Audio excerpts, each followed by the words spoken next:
बंधुओं का, social media के सभी यहाँ पर आए महानुभावों का बहुत बहुत आभार और धन्यवाद व्यक्त करती हूँ। आज हम ये जो प्रेस कॉन्फ्रेंस करने जा रहे हैं, जहाँ पर पूरे प्रदेश में एक खुशी का माहौल है। कांग्रेस दोबारा सत्ता में आई है। इस विजय उत्सव को मनाने के लिए सभी के दिलों में एक उत्साह और खुशी का माहौल पूरे प्रदेश में दिख रहा है। मैं आपको बताना चाहती हूँ कि सबसे पहले तो मैं हिमाचल प्रदेश की जनता का और जन जन का आभार व्यक्त करना चाहती हूँ, जिनके सहयोग से, जिनके आशीर्वाद से हम इस चुनाव को जीत पाए। दूसरी बात, हमारे पार्टी वर्कर, पार्टी के सभी आला नेता, पार्टी का सभी छोटे से छोटा और बड़े से बड़ा वर्कर, इनका भी मैं दिल से बहुत बहुत आभार व्यक्त करती हूँ। जिस तरीके से इन्होंने इस चुनाव में काम किया और हमारे पार्टी को इस मकाम तक पहुँचाया, उसमें उनका भी बहुत बहुत आभार। आप सब जानते हैं कि हाईकमांड श्रीमती सोनिया गांधी जी, राहुल गांधी जी, प्रियंका गांधी जी, इनका बहुत बड़ा वरदहस्त हमारे ऊपर रहा, इनका आशीर्वाद रहा, जिसकी वजह से हम इस ये सफलता हमको मिल पाई। तो आज उनका आभार व्यक्त करते हुए मैं हमारे जो प्रभारी रहे, शुक्ला जी, तेजेंद्र बिट्टू जी और सभी कांग्रेस के जो बाहर से ऑब्जर्वर भी लगे, उनका भी आभार व्यक्त करना चाहती हूँ कि आपने भी रात दिन मेहनत करके हमको इस चुनाव में सफलता प्रदान की। सबसे पहले तो मैं आपको मुख्य कारण बताना चाहती हूँ कि ये जो चुनाव हमने जीता है, इसमें सबसे बड़ा कारण क्या रहा। स्वर्गीय वीरभद्र सिंह जी, जिनका एक चेहरा हर चुनाव में होता था और लोग उस चुनाव में बढ़ चढ़ के भाग लेते थे। इस बार उनकी कमी जरूर महसूस हुई और लोगों ने ये प्रण किया, ये फैसला किया कि आज माननीय वीरभद्र सिंह जी बेशक हमारे बीच में नहीं है, पर उनकी तस्वीर, उनकी यादें, उनके काम और उनका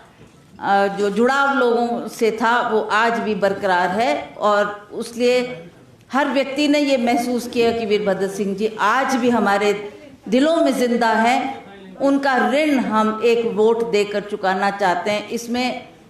सभी ने, चाहे वो किसी भी पार्टी से संबंधित थे, उन्होंने बढ़ चढ़ के इसमें भाग लिया और हमें ये सहयोग दिया, जिसकी वजह से हमको ये सफलता मिल पाई। कुछ कारण ये भी रहे, भाजपा की सरकार ने बहुत से वायदे किए,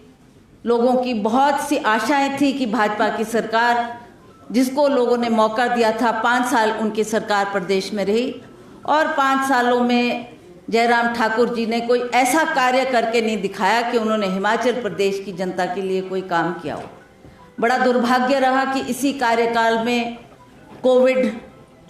आया और 2 साल कोविड में भी लोगों को लगा कि शायद हम जहां कुछ और काम नहीं कर पा रहे, कम से कम ये हमारे को स्वास्थ्य सुविधाएं देंगे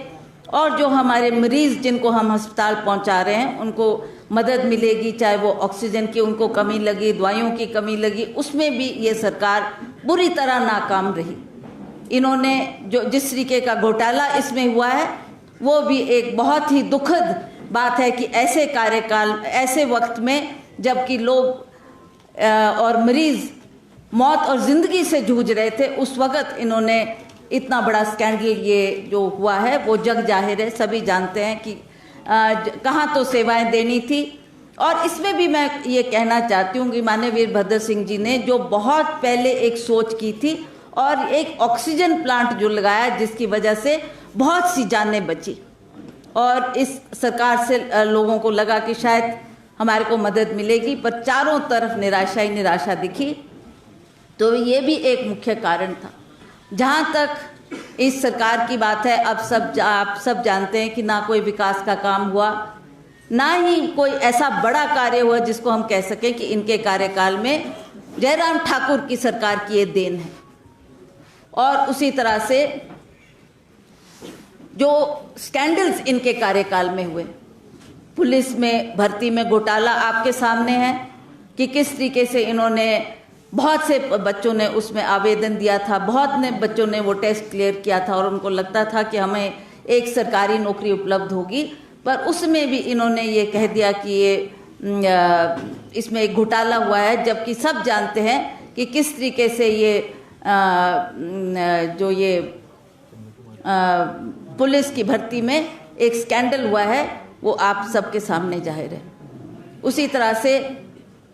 हम जानते हैं कि पिछले 5 सालों में बहुत सी आशाएं जो लोगों को थी, चाहे वो सड़कें बनाने की बात थी, हमारे किसान बागवान जो बहुत त्रस्त थे और उनको लगता था कि शायद इस सरकार हमारी मदद करेगी, और उसमें भी उनके आशाओं के मुताबिक ना वो सड़कों पर पैचवर्क हुआ, ना वो सड़कें बनी, ना वो सड़कों को दुरुस्त किया गया, और बागवान और किसान त्रस्त रहे क्योंकि उनको लगता था कि इस कार्यकाल में शायद हमको कोई राहत मिलेगी, हमारी मांगों पर सरकार गौर करेगी। कहाँ तो गौर करने की बात, और इन्होंने जीएसटी लगाकर, चाहे वो आपके खाद्य पदार्थ में का, चाहे वो सेब स्प्रे में, चाहे वो सेब की पेटियों में, चाहे ट्रे में, इस तरीके से जीएसटी लगाकर आज सारे बागवान निराश थे। उनका भी एक मुख्य कारण रहा कि उन्होंने भी ये कहा कि इन्होंने कुछ करके नहीं दिया, अब हम कांग्रेस को वोट देंगे, कांग्रेस की सरकार बनाने में मदद करेंगे, कांग्रेस की सरकार आएगी तभी हमारी आशाओं को हम सफल कर पाएंगे।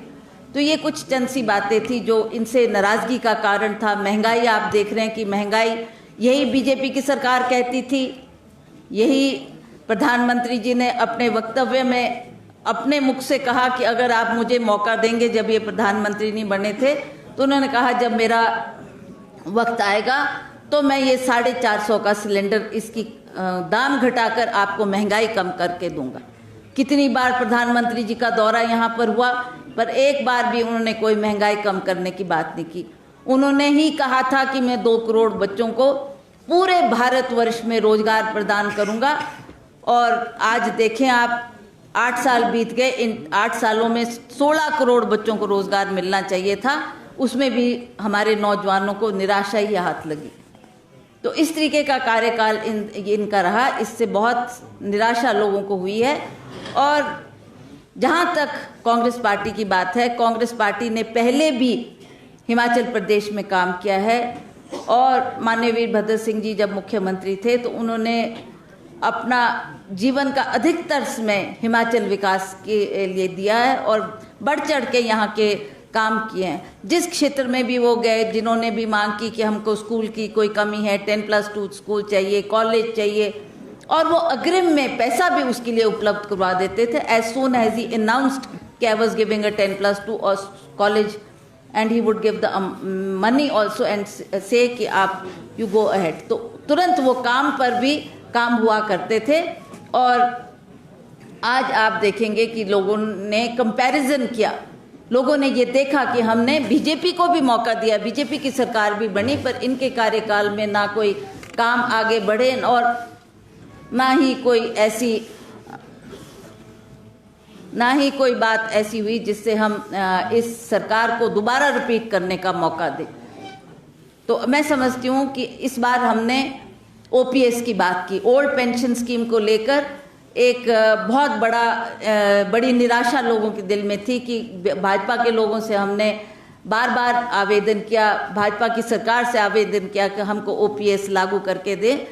पर हमने कहा कि अगर भाजपा ने नहीं किया तो हम आपको, हमारी सरकार बनेगी तो ओपीएस भी हम आपको लागू करके देंगे। और महिलाओं को जो अपना घर गृहस्थी चलाने में बहुत सी दिक्कतें आ रही है बढ़ती हुई महंगाई के कारण, तो हमने उनको कहा कि हम हर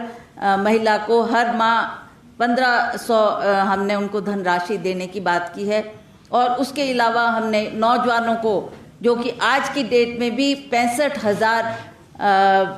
वेकेंट पद पड़े हैं, तो हमने कहा हमारी सरकार आएगी, हम इन पदों को भी भरेंगे और हम नए आयाम स्थापित करेंगे जिससे हम अपने नौजवानों को रोजगार प्रदान कर सकें। और भी हमने कुछ बातें जो मैनिफेस्टो में की है, मैं आपके माध्यम से ये कहना चाहती हूँ कि जैसे ही हमारी सरकार बनेगी और हम इन कामों को लागू करेंगे और तुरंत से तुरंत इस पर कार्रवाई की जाएगी। मुझे याद है वीरभद्र सिंह जी भी सबसे पहला काम यही करते थे सरकार बनने पर कि जो मैनिफेस्टो में बातें दी गई है, सभी अफसरों को, अधिकारियों को बुलाकर निर्देश दिए जाते थे कि 5 साल के अंदर अंदर आपने ये काम पूरे करने हैं, और वो 5 साल के अंदर वो काम पूरे किए जाते थे। तो हम भी ये प्रयास करेंगे कि हमने जो वायदे किए हैं उनको भी हम 5 सालों के अंदर अवश्य पूरा करेंगे। अंत में मैं आप सबका फिर से बहुत बहुत आभार व्यक्त करती हूँ, और हमें खुशी है कि इस सरकार को